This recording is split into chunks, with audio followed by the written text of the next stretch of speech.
অভিজিৎ গাঙ্গুলি তিনি মূলত রাষ্ট্রপতিকে তিনি তার পদত্যাগপত্র পাঠাবেন গতকাল। এই নিয়ে রাজনৈতিক জল্পনা তিনি নাকি 7ই মার্চ বিজেপিতে যোগদান করবেন। কিভাবে দেখছেন এটা? দেশ ডেমোক্রেটিক কান্ট্রি, যার যেখানে ইচ্ছা, যে দলে ইচ্ছা, যেখানে ইচ্ছা বিচরণ করতে পারে, কোনো দলে যেতে পারে, কন্টেস্ট করতে পারে, সেটা তারই একান্ত ব্যক্তিগত ব্যাপার।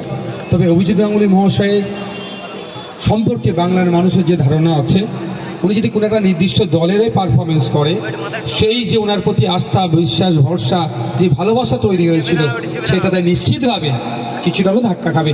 যে কোনো রাজনৈতিক দলের হয়ে উনি কন্টেস্ট করুক বা যোগদান করুক না কেন, আমরা চাইবো এনাদের মতো ব্যক্তিত্ব যারা আছেন, নিরপেক্ষতা থেকে আমাদেরকে বেশি বেশি যে আমরা রাজনৈতিক লড়াই করছি আর আমাদেরকে উৎসাহিত করুক। কারণ আমরা বিভিন্ন সময় বলেছিলাম, আজও বলছি, পশ্চিমবাংলার মানুষজন কোর্টের প্রতি, সাধারণ মানুষের কোর্টের প্রতি একটা দৃষ্টিভঙ্গি ক্রমশ পিছিয়ে যাচ্ছিল। সর্বপ্রথম অভিষেক বাবুর আপনার অভিজিৎ গাঙ্গুলি মহাশয়ের যে দৃঢ়তার সাথে যেভাবে এই চাকরি চুরিকে ধরেছিল, মানুষের নজর কিন্তু কোর্টের দিকে ফিরেছে।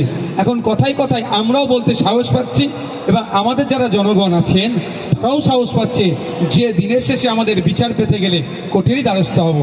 সেটা যাতে বজায় থাকে প্রত্যেকেরই দেখার দরকার।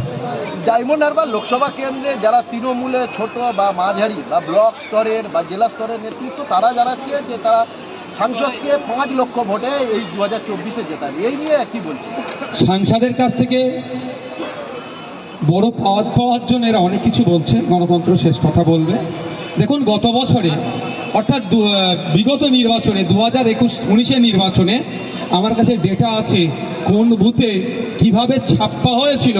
প্রায় 590টি বুথে, যেখানে বিরোধীরা 3টে 4টে 2টো 1টা শূন্য ভোট পেয়েছে, সেখানে 700, 650, 950 ভোট পেয়েছিল।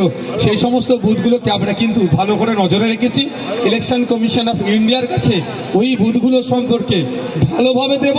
ওই যে ছাপ্পা মারাটা না, চিরতরের জন্য এখান থেকে বন্ধ করে দেব। 5 লক্ষ ভোটে জিতবে না, এখান থেকে পরাজিত হয়ে কালীঘাটে যাবে, সময় কথা বলবে। দেখুন, আমি আমার অবস্থান ইতিপূর্বে বলে দিয়েছি, শুধু দলের অনুমোদনের অপেক্ষায় আছি। দল অনুমোদন দিলে তো আজকেই বলে দিতাম যে আমি দাঁড়াচ্ছি, কিন্তু এটা তখন একটা দল, আমাদের দলে একটা পোস্ট, বাকি সব ল্যাম্প পোস্ট, এ ধরনের ব্যাপার নয়। ডেমোক্রেসি আছে, রাজ্য কমিটি আলোচনা চলছে, পক্ষে বিপক্ষে মত দিচ্ছে, দাঁড়ালে লাভ কি, না দাঁড়ানোর পক্ষেও মত দিচ্ছে। আশা করছি আমি কনভিন্স করাবো।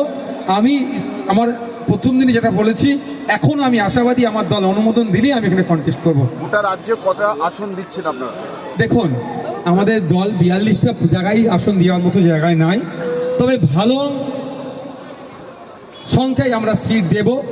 আমাদের সেই জায়গাগুলোতে আমরা খুব তাড়াতাড়ি 2-1 দিনের মধ্যে অবজারভার আমরা ডিক্লেয়ার করে দেব, তারপরে পরই আমরা প্রার্থী ডিক্লেয়ার করব। আর ডায়মন্ড হারবার লোকসভা কেন্দ্রে আপনাদের সংগঠন কি ঠিক সেই জায়গায় তৈরি হয়েছে যেখানে অভিষেকের সঙ্গে লড়াইটা সম্ভব? দেখুন, প্রশ্ন ধারণ করেছেন। আমরা সেই সমস্ত জায়গাতেই প্রার্থী দেব যে সমস্ত জায়গাতে আমরা রীতিমতো গণতন্ত্রকে মান্যতা দিয়ে আমরা গণতান্ত্রিক লড়াইয়ে প্রধান 2 অপোজিশন বিজেপি এবং তৃণমূলের বিরুদ্ধে সমহারে লড়াই করতে পারবো। শুধুমাত্র হাসির খোরাক হয়ে জামানত জব্দ হয়ে যাবে, যেখানে আমাদের সংগঠন নয়, সেখানে আমরা প্রার্থী দেব না। তৃণমূলের নেতা মন্ত্রীর দুর্নীতির কারণে কেন্দ্র 100 দিন এবং আবাস যোজনার টাকা দিচ্ছে, সেই জায়গায় দেখছি আমাদের রাজ্যের মুখ্যমন্ত্রী জনসাধারণের ট্যাক্সের পয়সায় তাদেরকে জনসাধারণের সেই 100 দিনের টাকা দিচ্ছে। কি বলবো? সে কথাই বলছিলাম, 3700 কোটি টাকা খরচ করে 100 দিনের কাজের টাকা নাকি বকেয়া মেটাতে চাইছে রাজ্য সরকার, যে টাকাটা সমস্ত রাজ্যবাসীর টাকা, রাজ্যবাসীর ট্যাক্সের টাকা।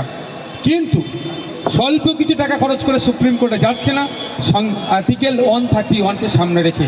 কারণ এরা তৃণমূল কংগ্রেস এত দুর্নীতি করেছেন, যদি সুপ্রিম কোর্টে যায় কেন্দ্রের বঞ্চনাকে সামনে রেখে, তাহলে তৃণমূলের বড় বড় নেতাদের আবার জেলে থাকতে হবে।